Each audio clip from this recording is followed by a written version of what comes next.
പ്രതിസന്ധിയുടെ, പ്രയാസത്തിന്റെ, വേദനയുടെ 8 ഘട്ടങ്ങൾ. ആ 8 ഘട്ടങ്ങളിലും നിങ്ങൾക്ക് രക്ഷ വേണോ? സയ്യിദുനാ റസൂലുള്ളാഹി സ്വല്ലല്ലാഹു അലൈഹി വസല്ലം തങ്ങളല്ലാതെ വേറൊരു നേതാവ് നമുക്കില്ല. അതേതാണ് ആ 8 ഘട്ടം?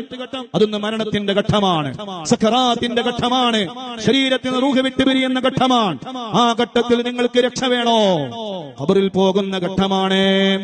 ആരുമില്ലാത്ത ഏകമായ ഖബറ്, 6 അടി മണ്ണേ കൂരിട്ട് ആ ഖബറിൽ നിങ്ങൾക്ക് രക്ഷ വേണോ? ഖബറിൽ നിന്ന് വീണ്ടും ഹയാത്തിടുന്നൊരു സമയമുണ്ട്. പുനർവിചാരണയ്ക്ക് വേണ്ടി എടുക്കൊണ്ടുപോകുന്ന ദിവസമുണ്ട്. ആ ദിവസത്തിൽ നിങ്ങൾക്ക് രക്ഷ വേണോ?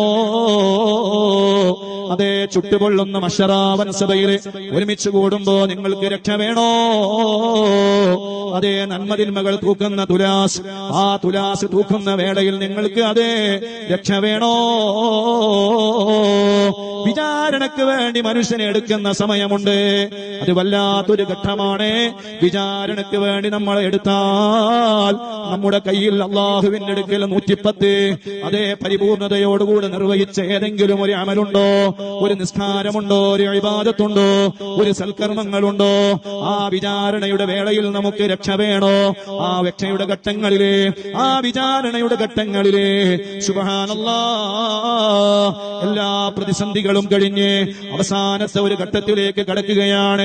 സിറാത്ത് പാലത്തിന്റെ മുകളിലൂടെയുള്ള യാത്രയാണ്. ആ യാത്രാവേളയിൽ നമുക്ക് രക്ഷ വേണോ? 8ാമത്തെ ഘട്ടം എന്ന് പറയുന്നത് ഒരു വിഭാഗത്തെ സ്വർഗത്തിലേക്ക് യാത്രയാക്കുകയാണ്, വേറൊരു വിഭാഗത്തെ നരകത്തിലേക്ക് യാത്രയാക്കുകയാണ്. ഈ പ്രതിസന്ധിയുടെ ഏറ്റവും വലിയ ആ വിഷമകരമായ 8 ഘട്ടങ്ങളില് നമുക്ക് കൈപിടിക്കുമെന്ന് ഉറപ്പുള്ള, നമുക്ക് പ്രതീക്ഷയുള്ള, നമുക്ക് രക്ഷയേകുന്ന ഒരേ ഒരു നേതാവ് ആ മുത്ത് റസൂലുള്ളാഹി തങ്ങൾ പറയുകയാണ്, ഹുബ്ബീ, എന്നോടുള്ള ഹുബ്ബാണ്, എന്നോടുള്ള സ്നേഹമാണ്, എന്നോടുള്ള പ്രിയമാണ്. വഹുബ്ബി അഹ്ലി ബൈത്തി, എന്റെ കുടുംബത്തോടുള്ള സ്നേഹമാണ്, എന്റെ അഹ്ലു ബൈത്തിനോടുള്ള പിരിശമാണ്, പ്രിയമാണ്.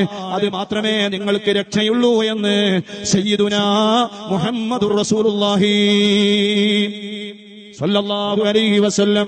അല്ലാഹുവേ, ആ പ്രതിസന്ധികൾ നിറഞ്ഞ 8 ഘട്ടങ്ങളിലും ആ മുത്തുനബിയെ കൊണ്ട് സന്തോഷിക്കാനും രക്ഷപ്പെടാനും ഞങ്ങൾക്ക് നീ തൗഫീഖ് നൽകണേ അല്ലാഹ്.